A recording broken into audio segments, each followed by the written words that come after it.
Magna, grande finale contre Luffy, et qui n'est pas là aujourd'hui.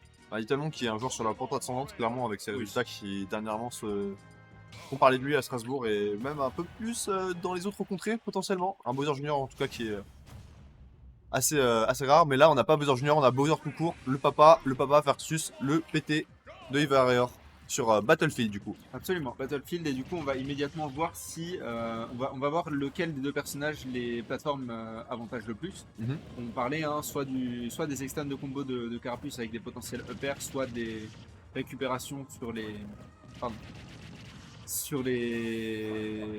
Trap. Le mot que je cherchais c'était Frame Trap avec le side B de Bowser. Et peut s'avérer dévastateur. Et là on a un Sardaukar très défensif qui utilise des Flame Race et des UB pour punir, voilà, ici.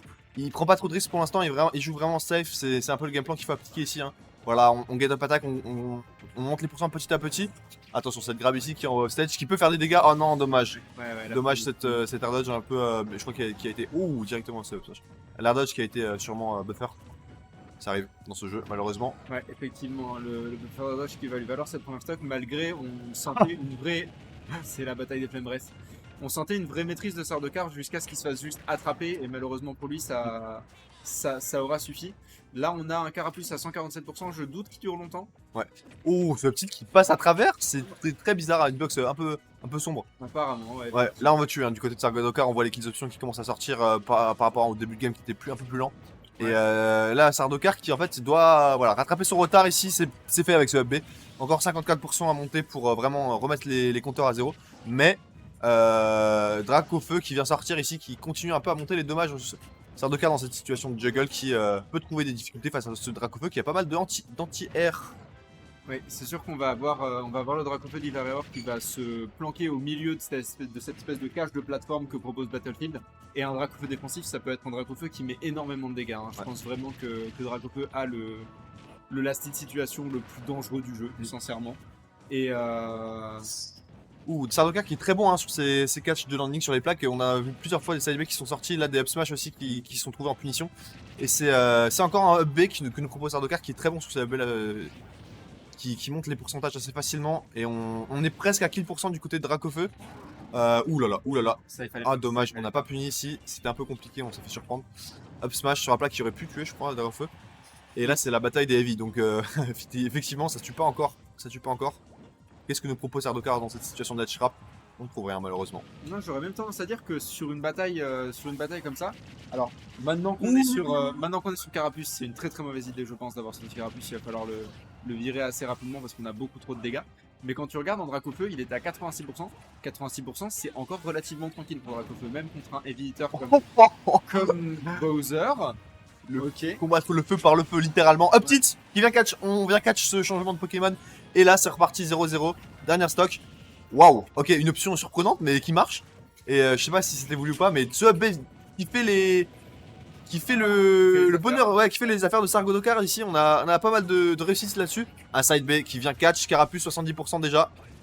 Et Sardaukar toujours à 0.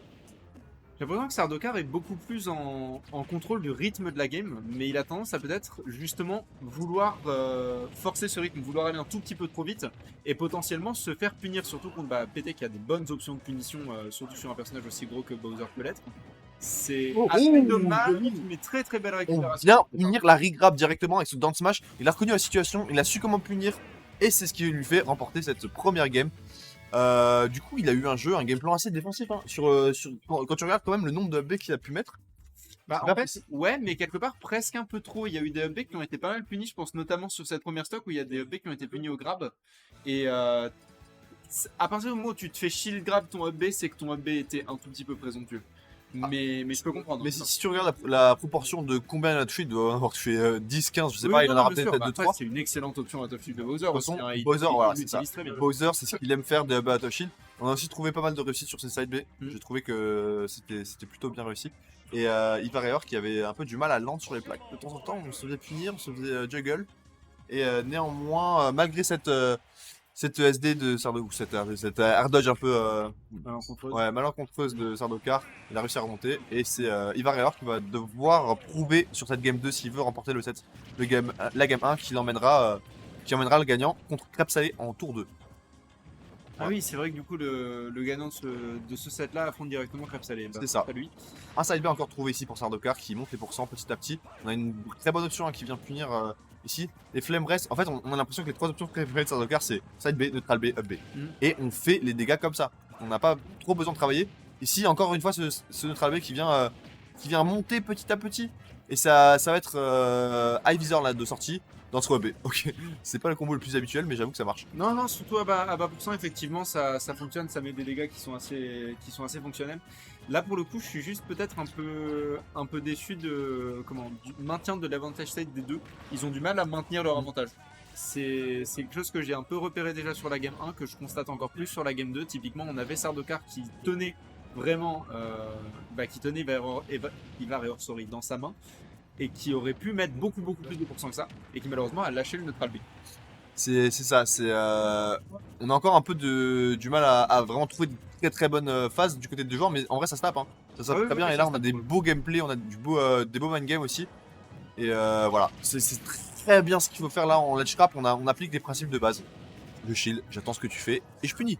C'est ça, donc on va couvrir des options aussi là, oh petite, mais très bonne phase de ledge trap, on a Ivareur qui a eu du mal à sortir de ça, et qui s'est fait prendre sur cette neutral get up. Voilà, donc c'est. Sardaukar qui pour le coup me fait mentir et nous montre une très belle phase d'avantage. C'est ça. Du coup, Caster Curse, Ouais, on va directement annuler cette proposition. Et du coup, c'est Ivareur là qui va devoir trouver la stock assez rapidement. Parce qu'on se fait monter petit à petit. Ouais, on se fait monter petit à petit. F Smash, on voulait punir, mais Bowser il a des très bonnes options de désavantage. Dans B, neutral, dans R, qui sont deux très bonnes options qu'il faut prendre en compte quand tu juggles.